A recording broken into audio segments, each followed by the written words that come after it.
Friends, हम पढ़ रहे थे सुभाष चंद्र लिखी की बुक। शुरू करते हैं आज का सेशन हमेशा की तरह। एक बार क्या होता है, मुल्ला नसरुद्दीन का दोस्त चंदूलाल किसी बुरखे वाली लेडी के साथ रोमांस कर रहा था। चंदूलाल आकर कहते हैं कि क्या कर रहे हैं, तो इसे कुछ बातों बातों में वो हट जाता है और उस महिला का हाथ उस लेडीज का हाथ चंदूलाल के हाथ, और चंदूलाल के हाथ में नहीं बल्कि मुल्ला नसरुद्दीन के हाथ में। पहले उससे पूछ रहा था कि क्या कर रहे तुम। उसने कहा कि दिखाई नहीं दे रहा क्या, मोहब्बत कर रहा हूँ और क्या। पता नहीं कैसे बातों बातों में वो खिसक गया और वो हट गया और उसकी जगह मुल्ला नसीरुद्दीन उस महिला के हाथों को अपने हाथों में लिए खड़ा है। कोई कांस्टेबल वगैरह आता है और उस पर लाइट डालता है और कहता है कि क्या कर रहे हो मुल्ला, कि अपनी पत्नी से प्यार कर रहा हूँ। तो घर के भीतर जाओ ना या बाहर, अच्छा लगता है। तो उन्होंने कहा कि आपकी टॉर्च डालने से पहले तो मुझे खुद को ही नहीं पता था कि मैं अपनी पत्नी से प्यार कर रहा हूँ। ये कहानी क्या बताती पता है, एक छोटी सी ऐसी मैंने एक वाक्य सुना दिया, कुछ खास नहीं, बस ऐसे। ये कहानी ये बताती है कि और उसको वो जो महिला है ना, वो बहुत खूबसूरत लग रही थी उसको, बहुत खूबसूरत, कि क्या इत्र की खुशबू है, क्या नज़ाकत है, बुरखे में पर फिर भी अपनी ओर खींचे चली जा रही है। पता नहीं अंदर कितनी भला की खूबसूरती होगी, कैसा संगमरमर सा बदन होगा, कैसी जुल्फें होंगी, काली आँखें, कजरारी।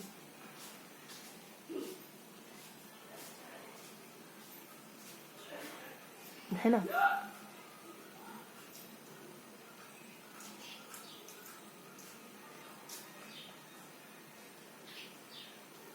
उसको इतना सब कुछ लग गया जब तक चेहरा नहीं देखा था, और देखने के बाद वही कि वो वाला भाव। तो ये सब कैसे हो गया। एक छोटी सी बात बता रही थी कि सच में कोई फर्क नहीं पड़ता मटेरियल वस्तु से। सच में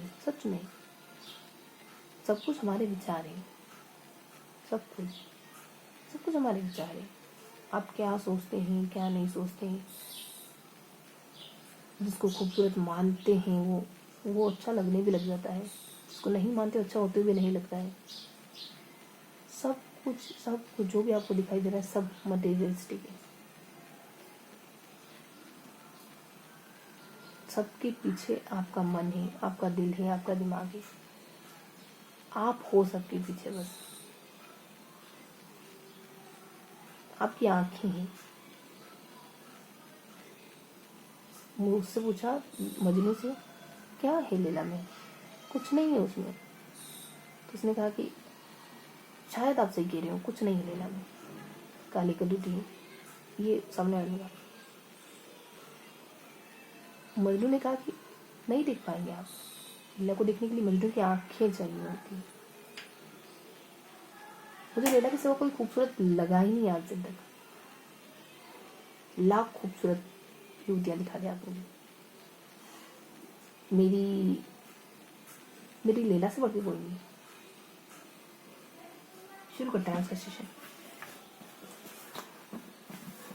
हम है ना, कहाँ तक पढ़ चुके थे।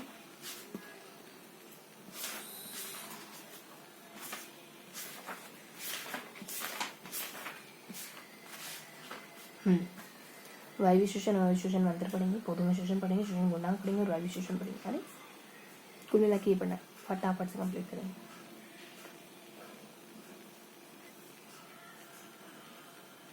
कुले बना रही, ध्यान से देखते जाओ।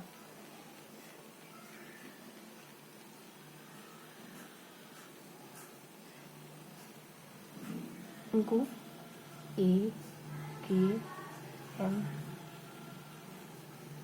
G C U ये बातें ध्यान रखो। यहाँ जस्ट डिवस कर लेंगे। देखो, एक में GC गसी गैस, एक में गैस यू, एक में तुमने गैस रख रखी, एक में गैस यू, समझ लो। ए से ऑक्सीजन, के से कोशिका द्रव्य, पहला चरण, दूसरा माइटोकॉन्ड्रिया, एक में गैस रख रखी है तुमने, ग्लूकोज का पूर्ण ऑक्सीकरण, सी से CO2 और जल का निर्माण होता है, यू से ऊर्जा मुक्त होती है। याद हो गया ना? ये जस्ट इसके रिवर्स कर देना। यहाँ पे जस्ट रिवर्स हो रहा क्या? ऑक्सीजन उपस्थित कोशिका द्रव्य में संपन्न होता है, K एज इट इज रहेगा, M का लोप हो जाएगा यहाँ, ग्लूकोज को पूर्ण तो यहाँ आंशिक कर दोगे, CO2 जल तो यहाँ कुछ और चीज़ें बना दोगे आप। यहाँ पे आपको ना पल बनाना है, समय बनाना है, पायरू और लेट, ऐसे ध्यान रखो। U बना, ऊर्जा मुक्त होती है इसमें अधिक, तो यहाँ कम, दोनों हो गया ना। वायु शोषण अवायु शोषण याद हो गया ना आपको? ठीक। नीचे पादपों में शोषण, पौधों में शोषण पढ़ना है। पौधों में शोषण पढ़ने से पहले हम मानवीय शोषण को कंप्लीट करेंगे। ऊपर यहाँ 3 पैराग्राफ ध्यान रखोगे, 1 2 3। फिर यहाँ सूत्र को एक ध्यान रखोगे। चौथा पैराग्राफ अपने आप में पॉइंट्स लिए हुए हैं, ये चौथा पैराग्राफ है ना। और फिर यहाँ सूत्र, ऐसे फॉर्मेट ध्यान रखोगे, 1 2 3 4 सूत्र। ऊपर फॉर्मेट ध्यान रखोगे, 1 2 3 पैराग्राफ, 1 2 3 सेम पैटर्न बनाया मैंने, 1 2 3 और चौकोर, 1 2 3 और चौकोर बॉक्स। ठीक है, याद करेंगे इन दोनों को। क्या बातें अहम है? गैसों में शोषण, पौधों में शोषण, गैसों का आदान प्रदान, शरीर का सतह द्वारा विसर्जन किया है, ऑक्सीजन युक्त पत्तियों की तीनों की कड़ी। इसमें ना पढ़ो, ध्यान से पढ़ो, कुछ ना कुछ तो मिलेगा। पौधों में शोषण, गैसों का आदान प्रदान, शरीर के सतह द्वारा विसर्जन किया जाता है। इसके लिए ऑक्सीजन युक्त वायुमंडल से पत्तियों के पत्तियों के रंध्रों, पुराने वृक्षों में तीनों की बड़ी त्वचा परिस्थिति, वातावरण और अंतर कोशिका स्थानों द्वारा पौधे में प्रवेश करते तथा पौधों की जड़ में धागे कणों के बीच के स्थानों में से हवा से में ऑक्सीजन ग्रहण करती है। ये पॉइंट मिल गया, ये मिल गया ऑक्सीजन। पौधों की जड़ें मृदा के कणों के बीच के स्थान, खाली जगह से ऑक्सीजन ली जाती है। पौधे की जड़ों के द्वारा खाली जगह से ऑक्सीजन ली जाती है। जड़ों से निकली मूल रोम जो एपिडर्मिक कोशिकाओं से होते मिट्टी के कणों के बीच फैली रहती है। इन्हीं मूल रोमों की सहायता से जड़ ऑक्सीजन ग्रहण करती है तथा कार्बन डाइऑक्साइड बाहर छोड़ती है। पुराने जड़ों में ऐसे मूल रोमों का अभाव होता है। नए जोड़ों में तनों की कड़ी त्वचा की सतह वातावरण तक पा जाते हैं। ये कोई रिप्रेजेंट कर रहा है कि ये जो उस खाली जगह में से जो ऑक्सीजन लेने वाली जड़ें हैं ना, वो पुरानी इतनी दमदार नहीं होती है, नई वाली अच्छी होती है। नई वाली से वो मतलब कुछ पाया जाता है जो अच्छे से ऑक्सीजन ले पाती, मिलता जुलता है। यहाँ जो इन्हीं वातावरणों के माध्यम से शोषण गैसों का आदान प्रदान होता है। वो जो चीज़ मैंने कह दी थी ना, वो चीज़ वातावरण रहे, जिससे हम मिट्टी के गैप से हवा लेते हैं, हम नहीं पौधे, तो उनको वातावरण भी कहते हैं। कि मतलब शोषण गैसों का आदान प्रदान, इसी कारण से पौधों की जड़ों में लंबे अधिक जल तक पौधों की जड़ों में लंबी अवधि तक जल जमा होने से पौधा मर जाता है। जलीय पौधे की जड़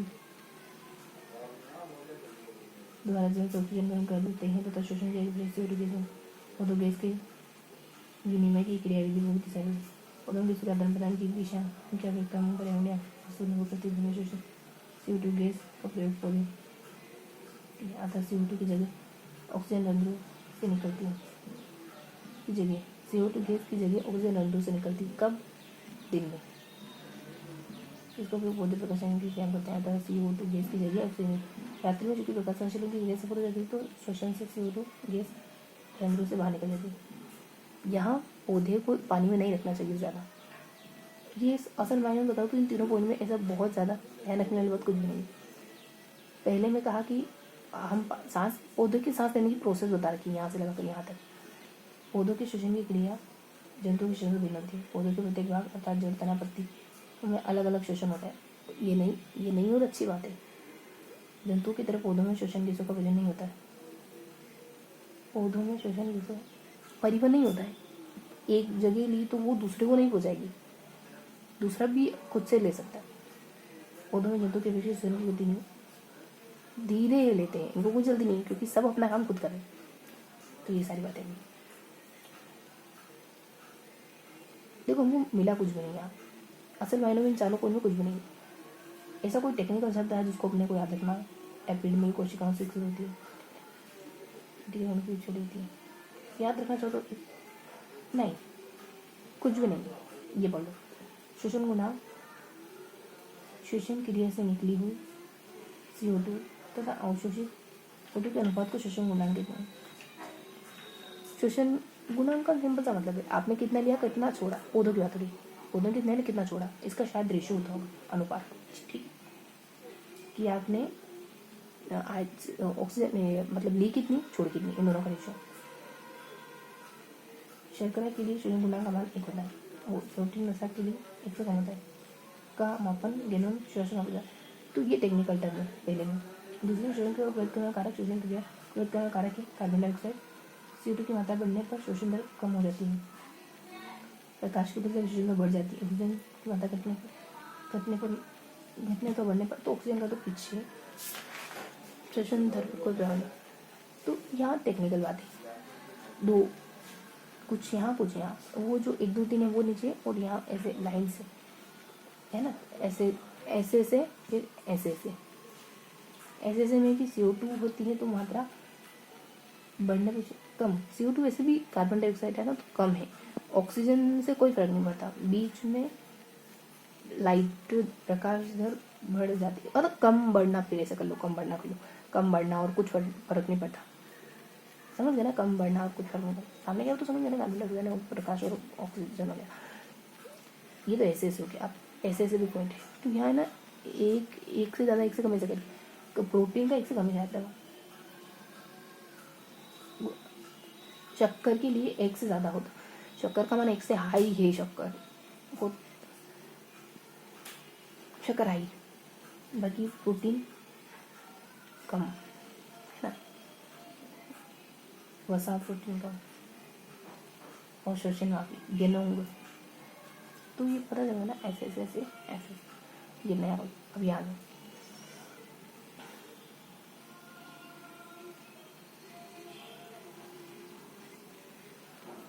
अपने यहाँ है ना, पायरुवेट ऑक्सीजन की अनुपस्थिति में इथेनॉल कार्बन डाइऑक्साइड में परिवर्तित यह क्रिया की कॉन्सेप्ट की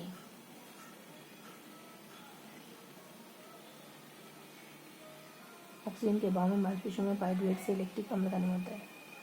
पेशी कोशिकाओं में अधिक मात्रा में लैक्टिक अम्ल के संचय से दर्द होने लगता है। बहुत ज़्यादा चलने दौड़ने के पीछे मांसपेशियाँ इसी कारण क्रैम्प करने लगती है। हम चलते दौड़ते तो हमारे पिंडलियाँ दर्द करती ना, वो दौड़ते हो तो जो अगली सुबह महसूस होता है उसकी बात होती है शायद तक। ऑक्सीजन की उपस्थिति में पायरुवेट का पूर्ण ऑक्सीकरण होता है, CO2 तथा जल का निर्माण होता है। क्योंकि ये क्रिया ऑक्सीजन की उपस्थिति होती है। अब फिर से परिभाषा किण्वन की, फिर वायु श्वसन की, या श्वसन के प्रथम चरण में बना पायरुवेट पूर्ण ऑक्सीकरण के लिए माइटोकॉन्ड्रिया। यह क्या है, मूल थीम यहाँ ऑक्सीजन की उपस्थिति में पायरुवेट का विखंडन होता है। 3 कार्बन वाले पायरुवेट अणु विखंडित होकर कार्बन डाइऑक्साइड के 3 अणु बनाते हैं। इसके साथ साथ जल तथा रासायनिक ऊर्जा युक्त होती है जो एटीपी अणु में संचित होती है। एटीपी विखंडन से जो ऊर्जा मिलती है इससे कोशिका के अंदर होने वाली वृद्धि के हमको ना कुछ खास पॉइंट तो नहीं मिला, लेकिन ऐसे है कि बहुत सारे इंपॉर्टेंट शब्द थे। पैराग्राफ अपने आप में हैवी है, सारी बातें अच्छी भारी भरकम है। किण्वन की परिभाषा देख लो, वायु शोषण, फिर फिनिश कर। बस किण्वन की क्या परिभाषा है, इथेनॉल तथा कार्बन डाइऑक्साइड का पायरुवेट का बदलना, पायरुवेट का किसी और में बदलना ही किण्वन कहलाता है। और वायु शोषण पायरुवेट का पूर्ण ऑक्सीकरण होता है। तो ये भी पायरुवेट का पूर्ण ऑक्सीकरण, पायरुवेट का बदलना, पायरुवेट का पूरा तरीके से ऑक्सीकरण होता है ना, कुल मिला के पायरुवेट के साथ ही हो रहा है जो भी हो रहा है। तो ऊपर वो किण्वन है और नीचे वाला जो का वायु शोषण है। यहाँ हमको कुछ मिला नहीं, बस ये कि बहुत भारी शब्द थे। एक बार ATM वगैरह लिखा हुआ था और शायद कुछ समझाने की कोशिश कर रहे थे ये, लेकिन हम नहीं समझ पाए था। तो वायु शोषण देखो, श्वसन के प्रथम फिर खत्म करें।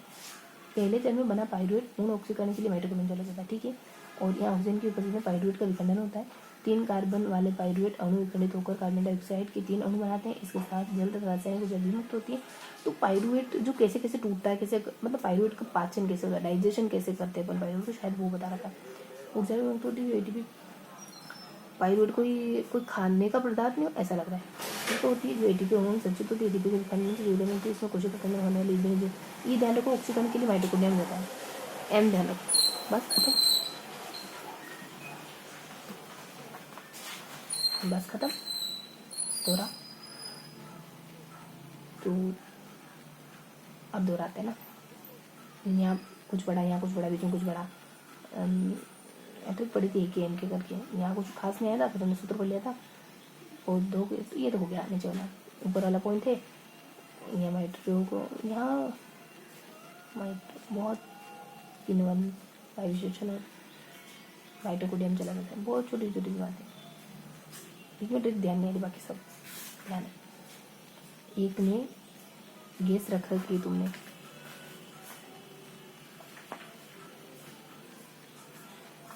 कोई साइंटिस्ट होगा तो एक में उसने गैस भर रख रखी एक कैन में, पता नहीं कहा सब कैने खाली कर दूँ, मुझे दाल वगैरह भरनी, तो उसने एक में गैस भर रखी थी।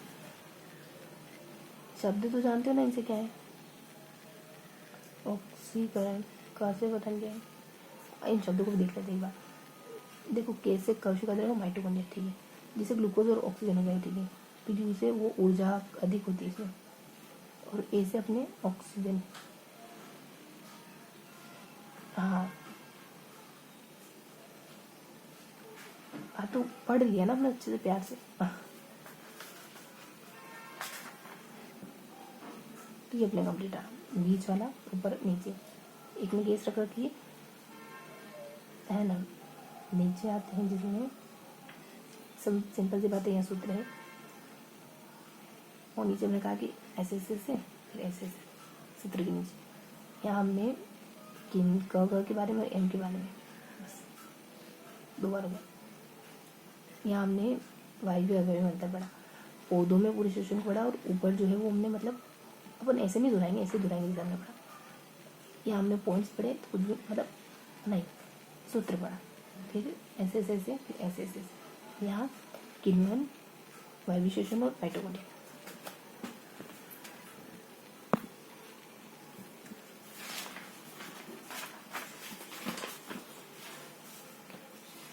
सिक्सटी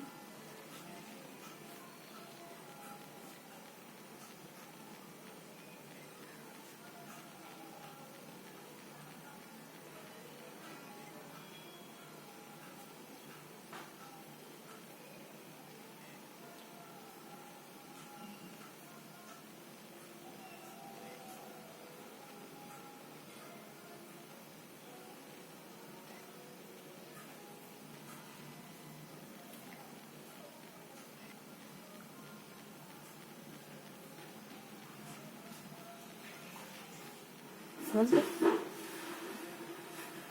जो याद रखने लायक बात है ना, एक्यूरेट उन्हीं को मेंशन करा है, मतलब उनके अलावा कुछ भी मेंशन नहीं करा। सानी आ जाएगी, यहाँ किण्वन आ जाएगा, वायु शोषण आ जाएगा, या माइटोकॉन्ड्रिया, इन्हीं शब्दों को हमको डिफाइन करना है। यहाँ भी उनको ही डिफाइन करने हैं। सूत्र के नीचे जो भी हमने देखा कि ऐसे ऐसे ऐसे ऐसे ऐसे जो भी बात देखी वो एक साथ कर दी मैंने, तो सिर्फ यही बातें दोहरानी है। यहाँ है कि एक में आपने गैस युवा रखी है, शब्दों को ध्यान नहीं जरी शायद चले, ऑक्सीकरण की उपस्थिति। तो ये पूरा सेगमेंट था। क्वेश्चन मार्क मुझे नहीं लग रहा, मतलब क्वेश्चन मार्क तो लगाया नहीं, इन नई वाली कैटेगरी मुझे लग रहा कुछ आएगा, तो भी देख लेते हैं एक बार।